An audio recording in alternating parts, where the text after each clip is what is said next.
When weather turns extreme, CBS News and the Weather Channel bring you virtual weather technology so advanced, so real, you'll have time to get prepared. Feel the forecast. Streaming on CBS News. Tonight, many in the Southeast dealing with flooding, damaged homes, and power outages after Idalia. Then, how a school district cracked the formula to raise math scores. And it's the busiest day for travel ahead of Labor Day. How to make the best of it on the CBS Evening News.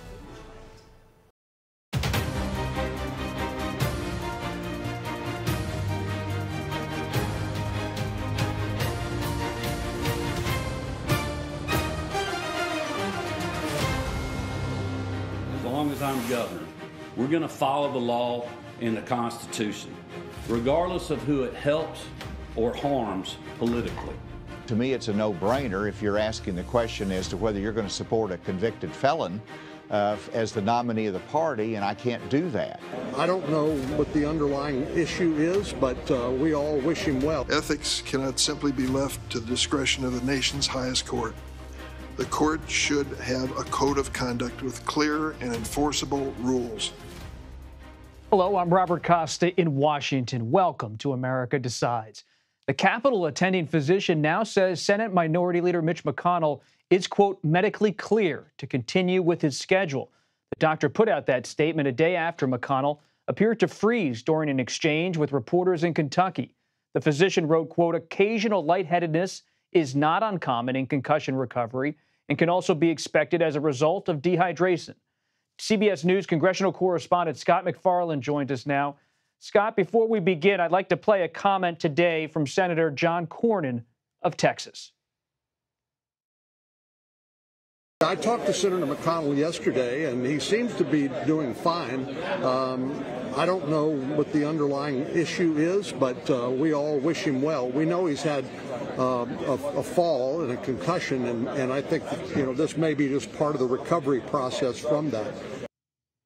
Scott, Senator Cornyn of Texas, as you well know, is someone who was often mentioned as a possible successor to the longest-serving Republican leader in Senate history. And when you look at this delicate moment in Senate Republican politics, what's your latest reporting about how Senator Cornyn and others behind the scenes are handling this moment? Ultimately, there's a diplomacy that's required, but also a diplomacy that's a tradition in the U.S. Senate, Bob. And this transcends party. You have members of the Senate who tend not to question each other's health in a public, notorious way. It's one of the rare bipartisan dynamics that persists here in Washington. We know that immediately after this episode, Mitch McConnell was working the phones. Multiple sources tell CBS News McConnell was reaching out to that leadership team, which includes Senator Cornyn. But I also just got an email, I'll read it to you now, from Congressman Jim Banks of Indiana, who met with McConnell after the incident and posted about it on Twitter. And Banks is running for a Senate seat in Indiana and has reason to be engaged with Senator McConnell at this moment. The email says the leader was engaging and very dialed in on my race in Indiana. He's obviously following very closely. He answered many questions from guests and seemed to be doing fine. And the president also said he spoke to Senator McConnell by phone and that he sounded like his old self. So you're getting these endorsements about McConnell's health, or at least his current state of affairs, from his colleagues, which, Bob, is exactly what happened in July. When McConnell had that similar episode here at the U.S. Capitol, it was his own colleagues in the hours after saying, he seems fine, he's doing fine. But that is not a chorus across the line. Some Republicans today are speaking out with their concern about whether he should remain as leader. I haven't heard anyone talk about whether he should leave the Senate or make any dramatic statement about him somehow resigning quickly. But some have spoken about the need to maybe leave that leadership position. Let's listen to Republican presidential candidate Nikki Haley. It's sad. No one should feel good about seeing that. Any more than we should feel good about seeing Dianne Feinstein, any more than we should feel good about a lot of what's happening or seeing Joe Biden's decline. What I will say is right now the Senate is the most privileged nursing home in the country.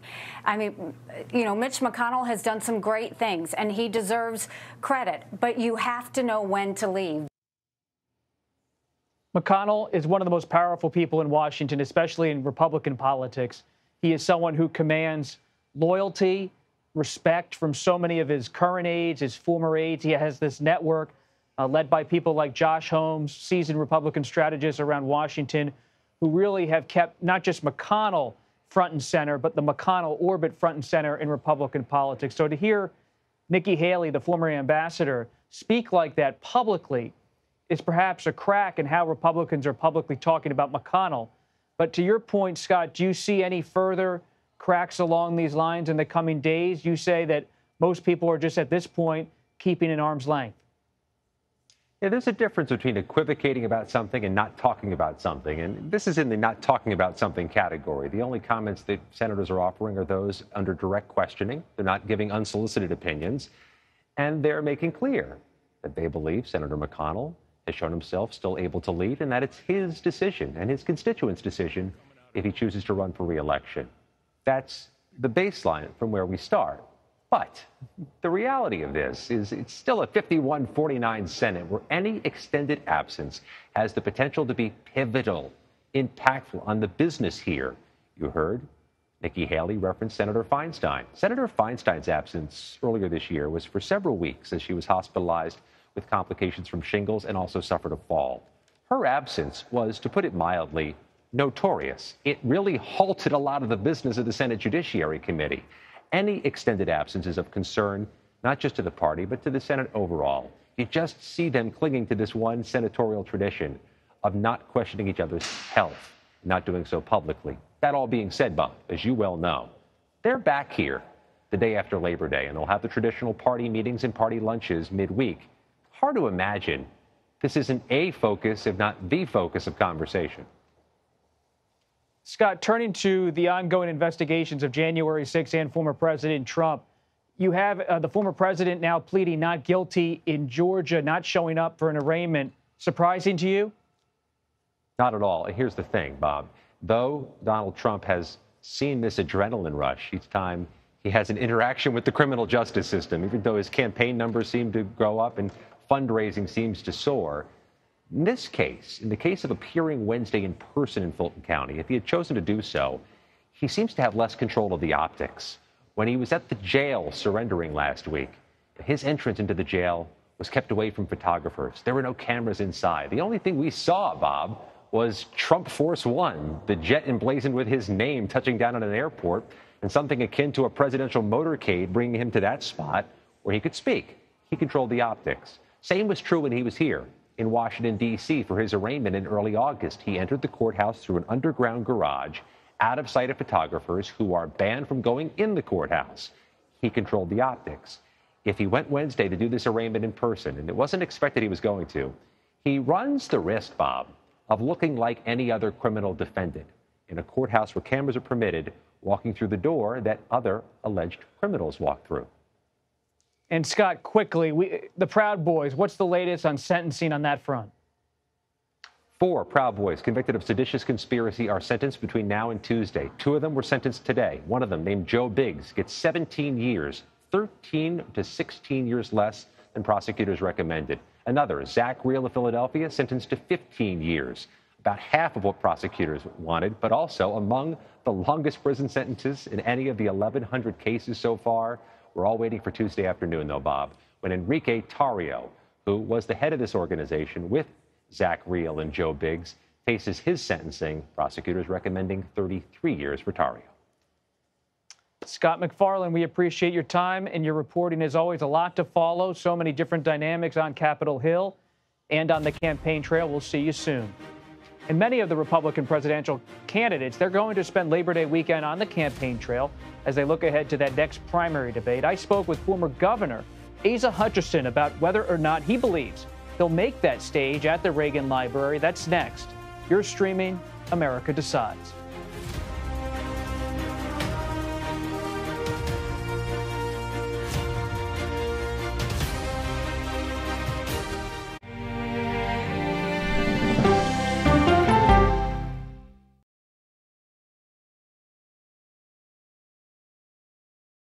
It's important to our nation. I wonder how you think about where America is at this moment. It's on Face the Nation. Can there be stability if Vladimir Putin remains in power? Face the Nation with Margaret Brennan on CBS. America Decides, taking you inside American democracy. The most important stories on a day-to-day, hour-to-hour basis. You're going to hear a lot of reporting. It is clearly a pivotal moment. Gun control, the economy, education. Both sides of the political aisle fight it out for power. Bringing you the analysis that you need Thoughtfully, with context. be part of the conversation. On CBS News Streaming. Welcome to America Decides. An original documentary from CBS reports. I always tell people that Twitter would not be Twitter without Black Twitter. It's just us being in fellowship with each other. And it becomes a conversation you don't want to be left out of. People really started to recognize the power of activism on Twitter. Based on that one tweet, the hashtag #OscarsSoWhite was trending around the world. If anything has really powered Black Twitter, it's been humor. If your food ain't right, oh, we're going to tell you about that too. We tend to create change, create culture and cool. That's how movements happen on Black Twitter and go beyond more than that. Black Twitter, the Twitterverse that changed a generation. Now streaming on the free CBS News app. When weather turns extreme, the threat of severe weather and dangerous tornadoes is expected to last. CBS News and the Weather Channel bring you virtual weather technology so advanced, so real. Let's bring in our partners at the Weather Channel. Now 6 feet of water, imagine that. Cars that can act like battery lamps. These hyper-realistic simulations show you what the weather will look and feel like before it happens. Feel the forecast, streaming on CBS News. An original documentary from CBS reports. The carnage in our nation's schools has become painfully repetitive. Now one more child! School shootings have parents fighting mad. I promised my daughter I was going to fight. It's going to keep on happening. And teachers taking lessons in how to fight back. This is an exercise. We approach it as it's you or them. It shouldn't have to be your teacher's job to protect your life. But will the battle over gun control, people are afraid that they're going to lose their gun rights altogether, be the hardest lesson of all? The exercise, you're having to shoot at an adult. Are you prepared to have to kill one of your students? Guns in the Classroom, now streaming on the free CBS News app. She's the most successful alpine skier, male or female, ever, and a worldwide inspiration. We need a lot of women doing sports really, really well. The story of Michaela Schifrin's game-changing reign at the top of the slopes when we go person to person. Welcome back to America Decides. The Republican presidential field, it's tightening. Earlier this week, Miami Mayor Francis Suarez became the first presidential hopeful to drop his bid. Now, nearly a dozen Republicans remain in the running, including, of course, the frontrunner, former President Donald Trump. But yesterday, I spoke with the former Arkansas governor and current Republican presidential contender, Asa Hutchinson. You might recall at last week's debate, he said he would not support Trump if Trump was convicted in the coming months. Here's part of our conversation. Joining us now is Governor Asa Hutchinson, the former governor of Arkansas. Thanks for being here. We appreciate it. You made a name for yourself on the debate stage with many Republican voters who were just starting to pay attention to your campaign. The question now is, looking down the horizon politically, is will you make that next debate stage, Governor, in your view, that's going to be held at the Reagan Library in California in late September? The answer is yes, we're going to make that. We surprised everybody because we were on the last debate stage. We were one of 8 that made that and qualified for it. So we're going to continue that momentum into the next debate. And people have consistently underestimated our campaign. But each time the voters, the supporters, they say, we want Asa on the debate stage. We want to hear his message. And so we're delighted with the momentum that we have. We're going to carry that forward. Listening to you on stage and listening to you on the campaign trail, it's clear you are articulating a version of Ronald Reagan's view of how Republican politics should play out, a more traditional conservatism. But that's counter to what's happened under former President Trump, the rise of nationalism in the ranks of the GOP. How do you see that tension right now in your party? Well, it exists, and you have to acknowledge it, and I'm guilty. I am a Reagan Republican in the sense that I believe in individual responsibility, a limited role of government, an opportunity for everyone. And I believe that America has a leadership role in the world. And so that's Reagan's philosophy, and I was schooled under that. I believe in it, and I think it's important. Now, you have to apply that to the future. This race is about the future and how we're going to get back to a balanced budget, how we're going to get our economy moving again. When you were on that debate stage, you were asked about whether you could support the nominee of the party, if it's former President Trump, let's say, should that nominee be convicted of a crime. You did not raise your hand. Others on stage did raise their hand. What does that reveal about them? Well, it might reflect a fear of Donald Trump, and that you think they're scared of Trump? Well, he has such control out there, and to me, you've got to stand up. And whenever you look at the fact that Donald Trump is leading in the Republican primary, you don't back off, you go at him. You make sure that you showcase an alternative way for leadership in our country and our party. And that's what I did. And to me, it's a no-brainer if you're asking the question as to whether you're going to support a convicted felon as the nominee of the party, and I can't do that. And I don't believe that's required either under our rules. But you've got to put the country above anything else. What would you do if the Republicans stood behind a convicted felon as their nominee? What would you do personally? Would you vote for a write-in candidate? Would you go with an independent candidate potentially? What would you do? Well, I'm not going to support Joe Biden. I'm not going to support the Democrats. I've always supported the Republican nominee, and I expect to do that again. What we showcase in the debate is that there's 8 candidates out there that can lead our country. I showcase that I can lead the country, and I'm ready to be president. And so I'm confident we're going to have a nominee other than Donald Trump, and we're going to work hard to make sure that happens. So I don't think we're going to have to address that question, but whenever you're asked, I've got to give honest answers, and no, we've got to go a different direction. You've heard it out there among some lawyers, some secretaries of state across the country, wondering constitutionally, is Trump allowed to be on the ballot due to what happened on January 6th? What's your view as a lawyer and as a candidate of this question? I think the 14th Amendment that prohibits someone that is guilty of insurrection, of holding federal public office again, is applicable to these circumstances. And so it's another cloud that hangs over Donald Trump. It could put us in a position, if he's the nominee of our party, then he's held ineligible by the Supreme Court or by lower courts. Then this is a gift to the Democrats. It's a gift to Joe Biden, and that's why they would love to see him the nominee and all of a sudden be disqualified.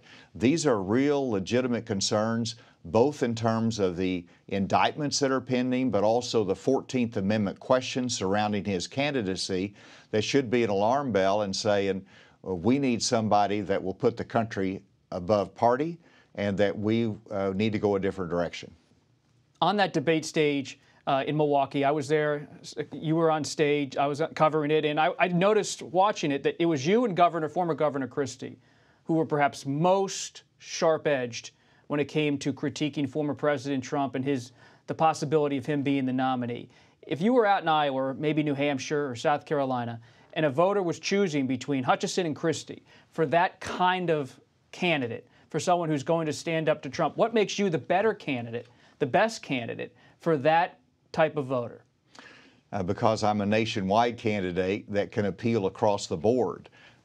Whenever you look at the fact that Chris Christie's not campaigning in Iowa, I think the fact that I'm campaigning in both places and in South Carolina showcases I'll be a national candidate that can win in November, but also succeed against Donald Trump.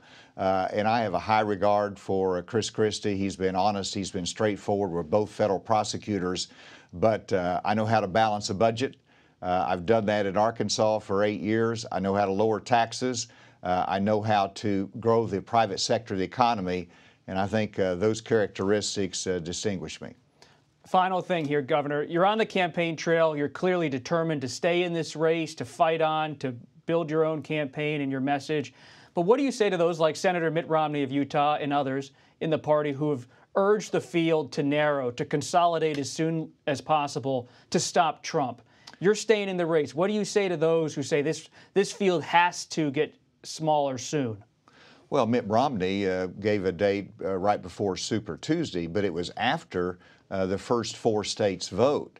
And so that's a time frame that at least makes sense in terms of let the voters have the first cut at determining who should move forward in the campaign. But anytime I'm making the debate stage, anytime I've got an important message and a vision for America, I'm staying in this to win. He's staying in. He's moving on. Former Governor Asa Hutchinson of Arkansas, we appreciate you stopping by America Decides. Thank you. Thank you. Good to be with you. We'll keep tracking all of these candidates and new financial disclosure forms for Justices Thomas and Alito. They were made public today. Coming up next, we'll look at what came to light and the potential implications. You're streaming America Decides.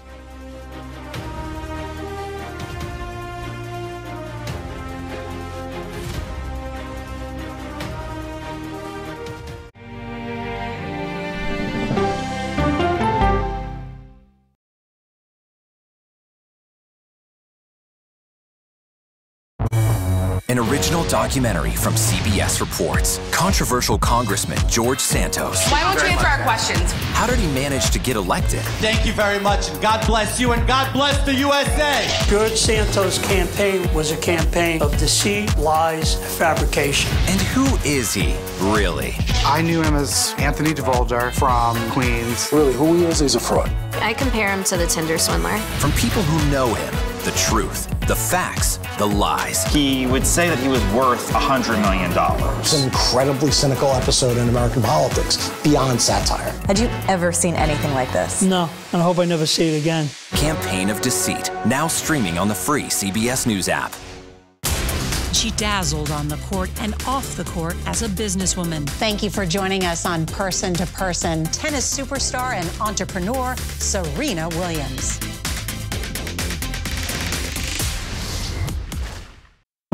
An original CBS Reports documentary. I asked my students, what are we going to do about racism in the United States? The backlash over teaching about racism in American schools. I don't think it has any place in the classroom. We can either pretend and say, no, we're not racist and we're all great people, or we can actually start to do the really, really hard work of addressing it. How did you lose your job? I made the statement that white privilege is a fact. Is it helping diversity and inclusion? When you bring in different people's stories and experience, it enriches education. If you don't talk about something, it doesn't go away.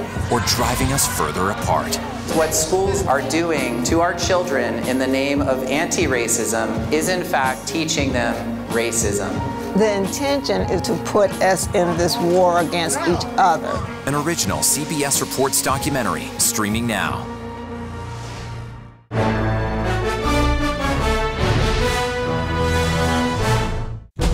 An original CBS Reports documentary. I was entitled to equal pay for equal work under the law. Does the Supreme Court's power need to be checked? 9 Supreme Court justices, 5 of them said no, she's not entitled. That's not right. Calls to fix the court tend to go along with the politics of the moment. Republican-appointed justices have all tended to go in one direction, with the Democratic-appointed justices tending to go in another. Even though it's only 9 justices, it takes 5 of them to make the law of the land. Does it have political impact? True. Political intent? Probably not true. If the American people don't trust the judgment of their court, that's a real problem for our democracy. An original CBS Reports documentary, streaming now. On our places, bright shiny faces. When you wake up in the morning, we want to be your go-to team. I don't go to work in the morning. I go for coffee with my 2 good friends, and we talk about the world. Liberal Democrats have been trying to destroy the Roberts Court for quite a while now because they don't like the outcome of certain decisions. Now we have high-profile cases of justices taking a trip, taking trips. 2 things can be true. The court probably needs to address that issue. I think they do. I believe they will. And Congress needs to stay out of the court's business. Welcome back to America Decides. That was Senator Lindsey Graham making comments earlier this summer on the potential for Supreme Court reform and an overhaul of legislation related to it. But over the last few months, Justices Clarence Thomas and Samuel Alito have faced increasing scrutiny over ethics and disclosure issues. Their detailed financial disclosures were made public today. Thomas reported several private jet trips and a vacation funded by Republican donor Harlan Crow. He also said he, quote, inadvertently omitted information from previous reports. This includes a life insurance policy for his wife, a personal bank account, and a real estate deal between him and Harlan Crow in 2014. CBS News chief legal correspondent Jen Crawford joins us now. Jen, thanks for being here. What matters in these new reports? Well, I mean, the question is, was this intentional, right? And we've seen a lot of criticism from Senate Democrats, specifically Sheldon Whitehouse, saying the Justice Department needs to investigate Justice Thomas. These clearly were willful omissions that he, didn't want us to know about. But he makes, I think, pretty clear in the report today, and some of the stuff that he says and explaining it, and then an extraordinary statement from his lawyer saying this was totally inadvertent. Under the old rules, he got guidance from court officials that he did not have to disclose some of this private travel that he's gotten so much criticism for with his rich friends. And so now that rules have changed, he is disclosing it. So that's why we saw today he disclosed 3 trips on Harlan Crow, his friend's private plane. In the past, he contends he did not have to disclose that, and that's why he didn't. We also saw him try to clean up some of the stuff that, again, he thought he says was an inadvertent omission, as you pointed out. And so he cleaned that up. So I think, there's really not a lot of there that this was willful. I mean, that's his attorney's argument.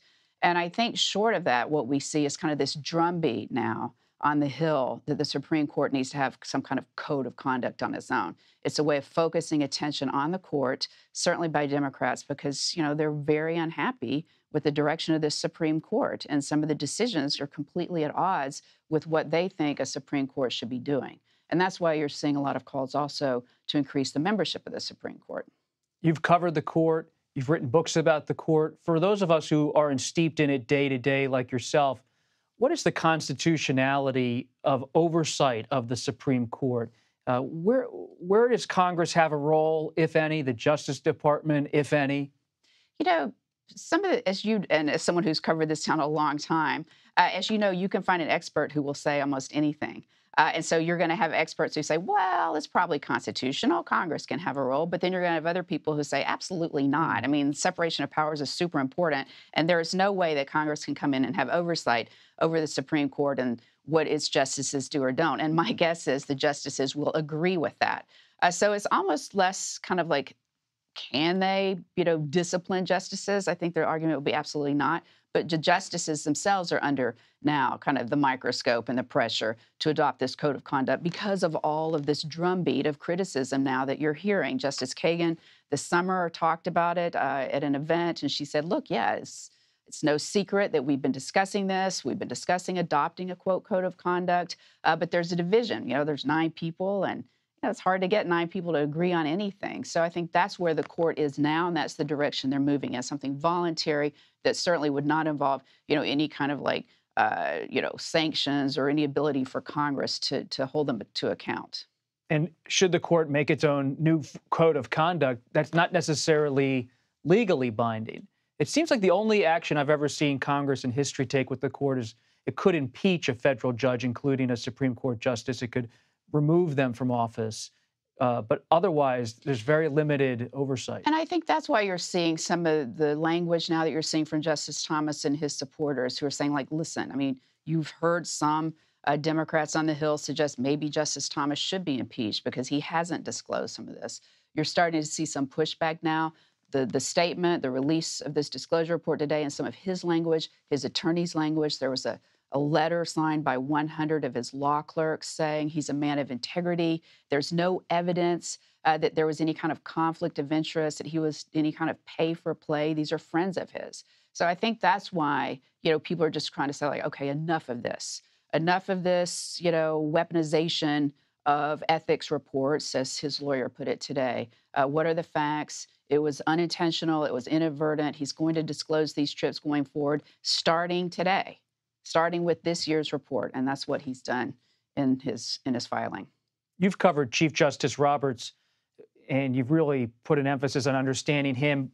The court has now walked into this turbulent moment, at least in terms of how the public sees it, maybe not legally. How does he see it, or at least his associates and allies see this crossroads for the court? Oh, I think it's absolutely terrible.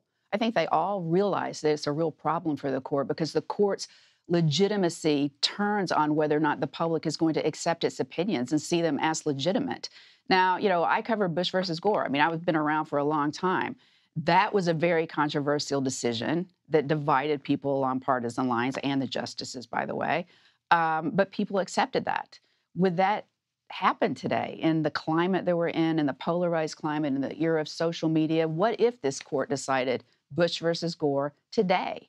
I don't know. I mean, that's a really troubling question with all of our institutions now kind of under attack, being undermined. And I think that's a real concern, whether you're on the left or the right.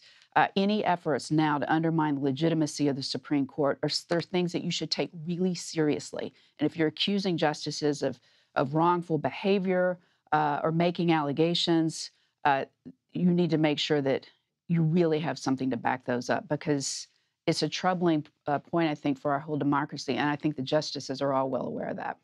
Jan Crawford, we appreciate your reporting. Thank you. And that does it for our program today. You can stream America Decides Monday to Thursday, 5 p.m. Eastern. You're streaming CBS News.